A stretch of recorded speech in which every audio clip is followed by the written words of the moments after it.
I work as a home caregiver for a local agency in Kentucky. I'm not a nurse, though I have some basic training in CPR and first aid, and I'm going through classes so I'm able to render some level of help to our clients that need physical assistance. For the most part, though, my job is to check in on people, help them do chores they have difficulty doing on their own, like getting groceries or doing laundry, and drive them to appointments as needed. The story I'm about to tell you has been changed enough that I'm not violating client confidentiality, but I assure you that the core elements of it are true. About 3 months ago, I started seeing a new client, Peter Phelps. When I reviewed his case file, I learned that Peter was a 55-year-old man who lacked a right arm due to a birth defect.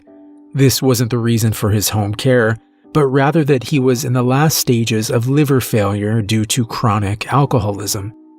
His physical condition was deteriorating fast, and my supervisor told me that he was probably a stopgap client, which was what they called it when we were only providing services until home nursing or hospice started up. In Peter's case, he already had a nurse checking in on him twice a week, and my job was primarily to get him groceries, prepare meals, and do some light cleaning the 3 days a week I visited him. I liked Peter from the first time I met him. He had a dry sense of humor, and while there was a sadness that lingered about him most of the time, he seemed very kind, too. We would chat as I folded towels or swept the floor, and by the second week I found myself sometimes staying a few minutes over my time just to finish whatever we were talking about. He seemed more interested in hearing stories from me than telling them, and I noticed that when he did tell me something, it was almost always from someone else's life rather than his own. I've done this job long enough to know that some people are very private or aren't comfortable talking about themselves, particularly with people they barely know. So I didn't find it at all strange that I knew very little about Peter's past, even though I'd spent hours talking to him. What did surprise me was the question he asked one afternoon as I was finishing up a round of dusting. "Do you want to know what happened to my arm?" He gestured to the empty space at his right shoulder, and while I knew what he meant, I didn't know why he was asking. I tried to keep my tone light as I responded. "I think I remember reading in your file that you were born without it, right?" I felt uncomfortable, and I was worried about hurting his feelings or saying the wrong thing about something I thought might be a sensitive subject. He was quiet for a moment, and I began to think the conversation might be over, but then I saw him shake his head out of the corner of my eye. No, I know that's what they say, what your file says, what everyone says, but that's not so. It's going to sound crazy, but if you want to hear about it, I'll tell you. If not, we can talk about something else." I turned to look at him, and he was smiling. I believed him that he would be fine either way, but I could also see that he hoped I'd say yes. He wanted to talk to somebody about whatever weirdness this was, so against my better judgment, I told him to tell me what really happened to his missing right arm. "I know going into this that you probably won't believe me. That's okay. I got used to people not believing me when I was a kid. After a few arguments with my family and a few trips to a shrink, I learned to keep my lips zipped on that topic most of the time. As an adult, you're only the second person I've ever tried to tell this story to. The first was this girl I was dating when I was, 25? Her name was Abigail. She was a beautiful girl, inside and out, and there was a time when I thought she was the one for me. Wanted to marry her, the whole 9 yards. Then I made the mistake of confiding in her, telling her what I'm about to tell you. Have you ever watched someone fall out of love with you? I mean, actually seen that light, that living thing that was in their eyes when they looked at you, just wither and die. I hope not. You're young, but I hope you never do. I saw it when I was telling her this story, and it's, as you'd guess, a pretty terrible thing to see. It wasn't until much later that I realized I had done both me and Abigail a service in telling her my secret. She loved me, sure, but not that much. Enough to listen, enough to not laugh, enough to wait another month before she found some other reason that we needed time apart, to spare me the embarrassment of her telling me she wasn't going to stick with some lunatic that thought a monster took his arm. I'm sorry. I'm getting off topic. The point is, I'm past worrying about what people think. Maybe I am crazy after all. But crazy or not, I have enough sense to know I'll likely be dead in 6 months, and you may be one of the last friendly faces I ever run across. And I don't need you to believe me. I just need you to listen and not make fun of me. Okay? Good. When I was 12 years old, I lived with my parents in a small town called Westerfield. It's about 3 hours east of here, and I doubt you've ever been or ever heard of it. For the most part, Westerfield is a normal, mediocre, small town. Back then, we had a 2-theater movie theater, a few chain restaurants, and more than our share of farms around, but not much in the way of fun for boys looking for a good time without getting into bad trouble. I had been friends with Jack Paulson and Steve Marks since 3rd grade, and we weren't really bad kids. We would occasionally throw rocks at the trains as they passed through town, or trespass on a dare, but nothing like some of the boys we knew. We never hurt anybody or anything. We were just bored. That's part of what always made Halloween such a great time for us. We were getting older, and we knew our time for trick-or-treating was getting close to an end. And we still liked candy, but it wasn't like we couldn't get it any other way. I think that the reason we loved Halloween so much was because it gave us a way of holding on to being a kid a bit longer, something to be excited for, to look forward to. And if part of that was the trick-or-treating, part of it was us trying to tell each other scary stories, both as entertainment and in an attempt to freak each other out. It never really worked. We knew the stories weren't real, and if I'm being honest, we did a fairly bad job of telling them in the first place. But none of that stopped us. Every year, without fail, we would circulate several stories of how a dead body was found over at this abandoned house, or how so-and-so's aunt had once seen a ghost levitate her living room table. Silly shit for the most part. Then Jack told us about the thing in Amerson Park. He had heard about it from his brother, who was older and in the military. A few days earlier, the brother had been home on leave and was talking to Jack about different places he and his friends hung out at, meaning me and Steve, though Jack's brother didn't know our names. He told Jack to stay away from Amerson Park, especially at night, that there was a strange homeless man that lived there, and Jack's brother had heard he was dangerous. By itself, that might have kept us away, but then his brother had added that, according to some people, the man wasn't really alive and was haunting the place. Whatever Jack's brother's intention, his warning immediately made Amerson Park the most intriguing place in town. The park was small and rarely used, tucked away in an older part of town that was full of closed stores and ramshackle houses. As far as I knew, I'd only been to the park once, and it was with my parents when I was younger. There was a small creek that ran through the property, covered at one point by a wooden bridge that had probably once been charming, but now looked like it was held together by termites and mold. The outing with my parents had ended when my father realized it didn't live up to memories from his own youth, and me and my friends had never had a reason to go so far outside of our normal stomping grounds to visit. Until now, that was. The plan was simple. We were allowed to go out trick-or-treating by ourselves between 6 and 8 p.m., so long as we stuck together, didn't eat any candy until we got home and it was checked, and weren't out past 8. We were cool.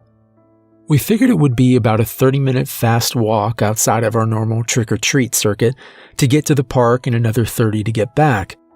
Allowing time to explore, we should still have a good 30 minutes for trick-or-treating after we were back closer to our neighborhood. The only real point of contention was the last. Did we trick-or-treat before or after? Jack and I wanted to do the park first, while Steve wanted to prioritize candy.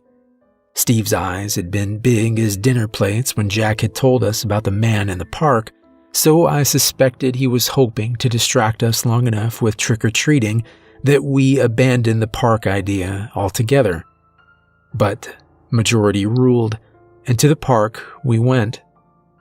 It was just getting dark when we arrived, and as we walked down a cracked asphalt path and shined our plastic flashlights on the overgrown grass and rampant bushes everywhere, I was surprised at how much worse it looked than in my memory.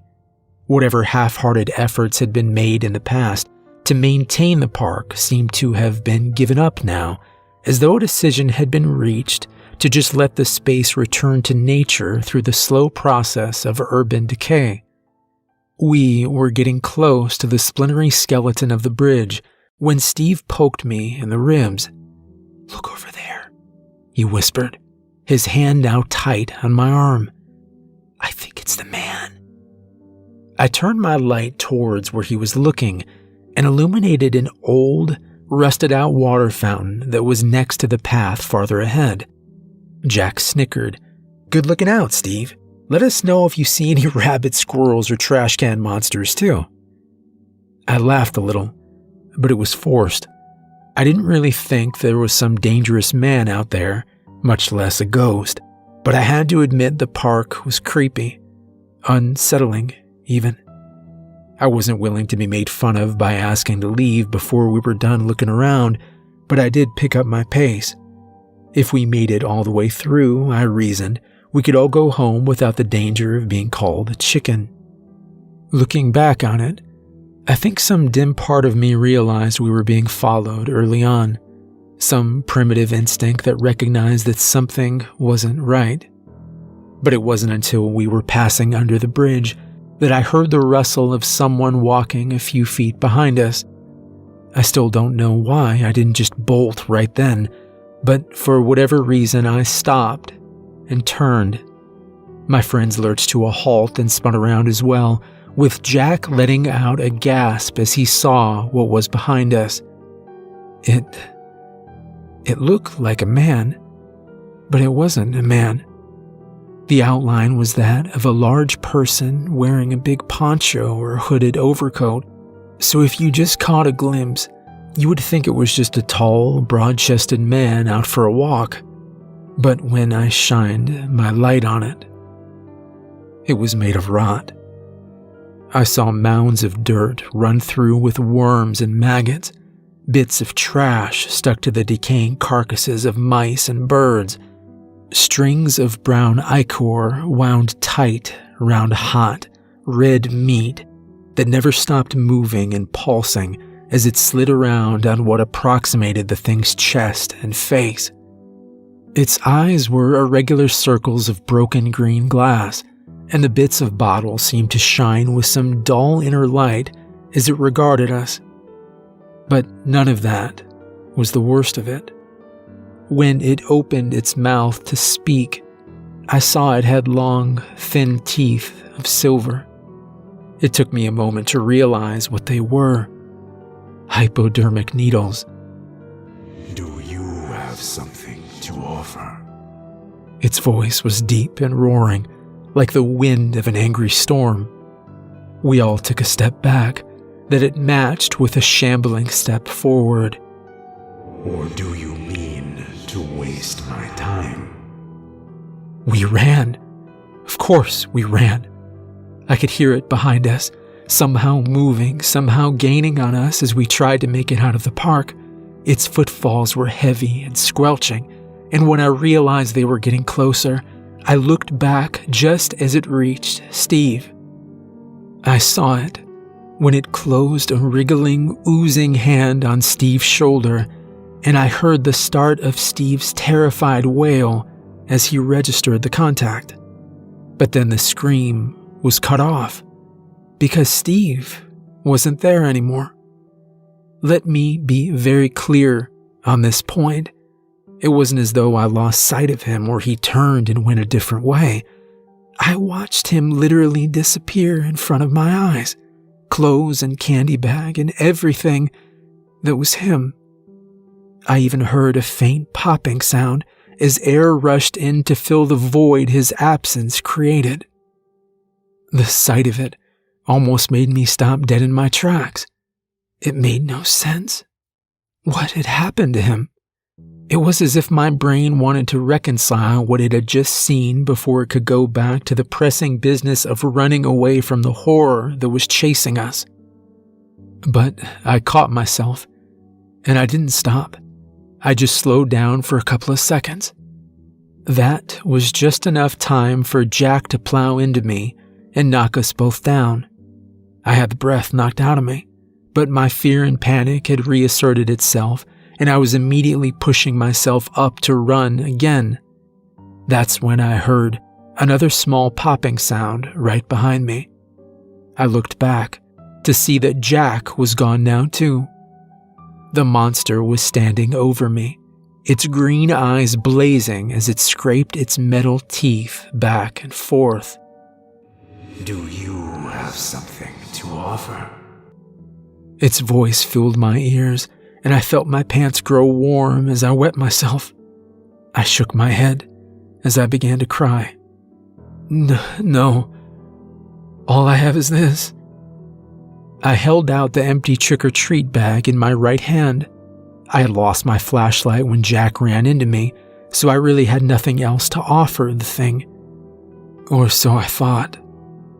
It suddenly shot out its hands and gripped my right arm, and after a moment of tingling pain, it was gone. My arm, all the way up to the shoulder, was just gone.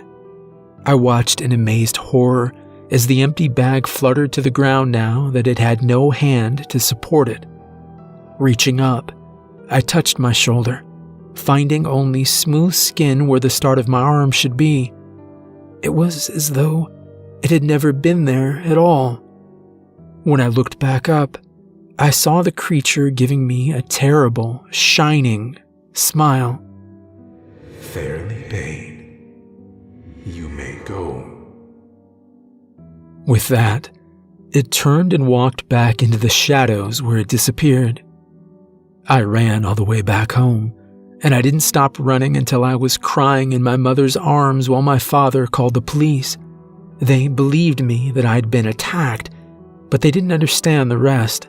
The stuff about the monster was clearly because I was in shock, but how did they explain these other people I was making up? Or how I now claimed I had always had a right arm before that night? Because Jack Paulson and Steve Marks weren't just missing, they didn't exist at all anymore. Just like my arm, no one had any memory or evidence of my two best friends ever existing, not even their own families. Even my own memory of Jack had gaps, and I think it's because I actually saw Steve disappear, but only heard when the thing got Jack. But I was the only one that remembered them at all. For weeks I kept waiting for something to change, for someone to tell the truth or suddenly remember them again. But it never happened. Instead, I spent the next several years getting increasingly intensive therapy as my parents drew away from me more and more. Eventually, I learned to lie and keep the truth of what happened to myself. Well, except for Abigail. But we know how that turned out. I'm ashamed to say that I lied to myself for a number of years too. Tried to just believe that I had some mental issues and a birth defect, that the best way of getting past it was to accept that I was wrong and that the world was right. Problem was, I never really believed it. In my heart, I've always known what happened to my friends. What I don't know is why or how. I don't know what that thing is, and I don't want to know. I never went back, never tried to investigate, nothing like that. In part because I didn't think I'd get anywhere. In part because even today, I'm still terrified of that thing. Anyway, that's the real story of how I lost my arm. Thank you for listening and not laughing or calling a doctor. You're a good kid. 4 weeks later, Peter was dead. He wanted to be cremated, with his ashes to go to his mother, an elderly woman who was still alive and living in Westerfield. He had no other family or friends, and his mother was too feeble to come get the remains, so I volunteered to carry them down the next day for a small service she was going to have in his honor. The trip down was uneventful, and the service was nice, if very sparsely attended. At the end, I gave his mother a brief hug and told her again how much Peter had meant to me, surprising myself by realizing it was the truth. He had been a good friend, and while I didn't believe his crazy story about Amerson Park, I did think the world was a worse place without him in it. It was late afternoon as I turned out onto the highway that would take me home. Peter was right. I'd never been to Westerfield before, and as I traveled through it, I found myself imagining Peter growing up there. The thing was, I kept imagining him with Jack and Steve. I knew it was just a mental trick. I knew next to nothing about his childhood, and what I did know came from him and included these fictional friends. It was only natural that I would insert them into my own Amerson Park. The sign was small and rusted, with such a pronounced lean that the name and arrow were barely legible from the road. But I felt my heart leap when it caught my eye, and before I knew it, I was backing up a few feet to make the turn down into a decrepit part of Old Westerfield. As I drove slowly down the patchy stretch of street, I told myself that visiting the park was a good way of honoring the part of Peter that he had to keep hidden from the world. And that was true, but I also wanted to see the park for myself, prove to myself that it was just a story. So, I parked outside a chain-link fence that was rusted to the point of collapse and made my way into the park. It was getting dark, but I could still see well enough to make out the main features. It was surprisingly close to the way I had imagined it when Peter was telling me his story. I saw the path they had walked, the remnants of the water fountain Steve had been scared of, and in the distance, the silhouette of what had once been a small wooden walking bridge. I threaded my way gingerly through the tall grass, my fear of getting snake bit walking hand in hand with my nervousness at being in this place. My goal was to make it to the bridge, look under it, maybe take a picture or two, and then leave before full night came on. The air was already turning cooler, and the October light was fading faster than I'd expected, and I was getting close to the bridge, but it was already getting harder to make it out in the growing pool of shadows. That's when one of the shadows stepped away from the rest. It was just like Peter had described.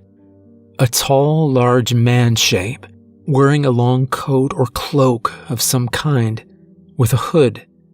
I slowed to a stop, my brain frantically trying to come up with a reasonable explanation for what I was seeing. But then, I saw them.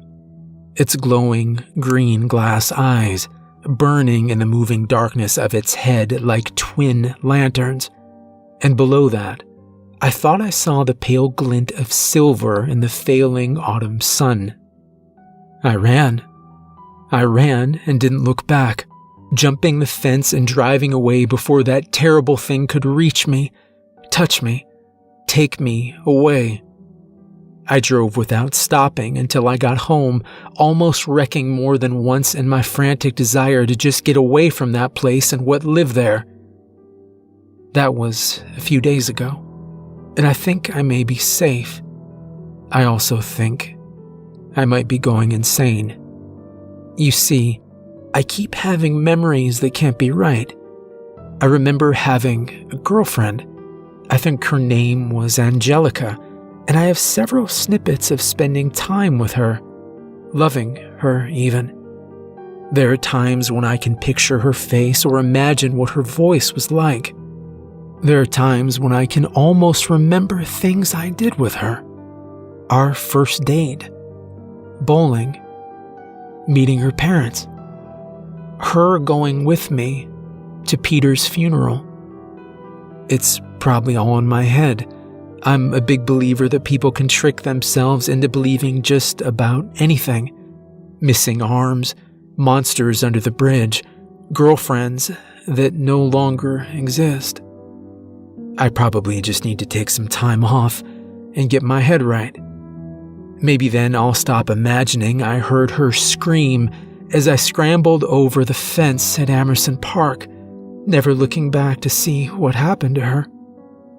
Maybe then I won't remember feeling that brief change in the air as a void at my back was created and then filled.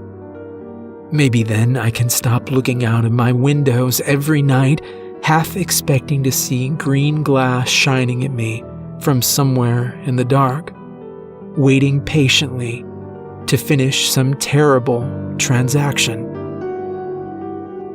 Maybe.